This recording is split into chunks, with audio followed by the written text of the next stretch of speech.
back those times that I was heavily medicated and confirming my account of events. Second, I decided early on that I wouldn't name my doctors or the hospitals where I was treated, and so the names and the text are pseudonyms. The reason for this is simple. It doesn't matter who they are. It doesn't matter because those doctors and those hospitals aren't unique. I'm choosing not to name them because the problems I identify exist everywhere in the country, at small clinics and world-class hospitals alike. In short, my doctors are any doctors, and my hospitals are everywhere. Thank you for listening to this book. I'm glad you're here. I hope against hope that what I do in this story is at least a little helpful to medicine, policy, and to people who are suffering. If you're listening because the topics of pain, opioids, or addiction have touched your life in some way, then I want to say, I'm so profoundly sorry. I've heard from people like you, and I've tried to impart the power of your stories into this one.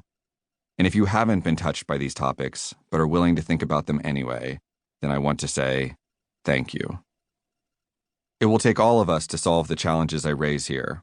You have my sincere gratitude for opening your ears and mind to them. Gratefully, Travis N. Rieder, Columbia, Maryland. Part 1. Chapter 1.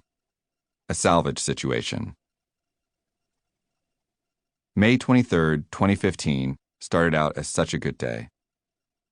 Awoken by the sweet jabbering of my daughter, I quietly slipped out from under the covers, snuck out of the bedroom, and pulled the door closed behind me.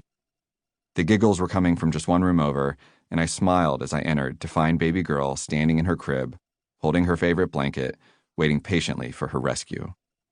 Stretching her arms up as I approached, she inquired, "Baba?"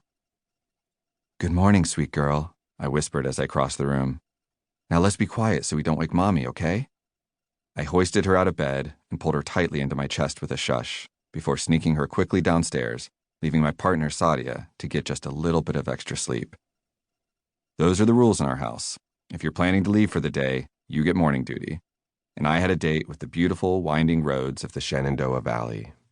Just me, my riding buddy Nathan, and our motorcycles on a sunny Memorial Day weekend. 1.5-year-old Sinem was in a good mood, and for 2 blissful hours, I enjoyed one of those perfect mornings of early fatherhood, where the work of parenting is easy, and you just get to soak up the good stuff. We made breakfast together, played on the floor, and watched cartoons. I had been lucky enough to stay home for the first 8 months of Sinem's life, and now that I was almost a year into my new career as a junior faculty member at Johns Hopkins, I really missed this. Soak it up, I would tell myself, looking at her face and realizing how much she'd already changed. Although her incredibly fine brown hair remained short and fuzzy like an infant's, that was the only sign of the baby she so recently was. She was tall and lean, and her looks of curiosity and happiness seemed to reflect more depth of personality than I would have thought possible at this age. If I blinked, I was sure I'd be dropping her off at high school. Later in the morning, Sadia woke up and took over kid duty, and I pulled on my leathers, body armor, and full-face helmet. "Have a wonderful time, sweetie," she said, walking me to the door. I smiled and bounded down the steps from our townhouse to the parking lot where my bike waited, and turned around to see Sadia with Sinem on her left hip, both of them waving goodbye.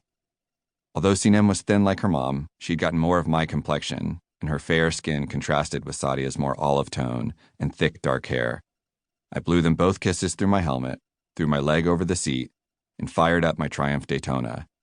Relaxed and excited for the day's adventure, I pulled out of the driveway and settled in for the 30-minute ride to meet Nathan. As it turned out, my morning with baby girl would be the only good part of that day. I hadn't even gone 3 blocks when I saw an ominous-looking white van ahead to my left. My rider's sense of alarm went off because the driver, although seemingly looking right at me, appeared to be nudging into the intersection. I had no stop sign and was simply going straight, and it looked like he was going to turn left out of a housing development onto my street. Although I had the right-of-way, I didn't trust him. I closed the throttle to decelerate and looked to my right to see whether I might have an escape route. I hadn't even fully taken in my options or begun shifting my body weight for evasive maneuvers when I felt the impact. In just those few seconds, I had covered the distance to the intersection, and the van hit me squarely on my left side. Although it happened in an instant, I seemed to have recorded minutes' worth of memories.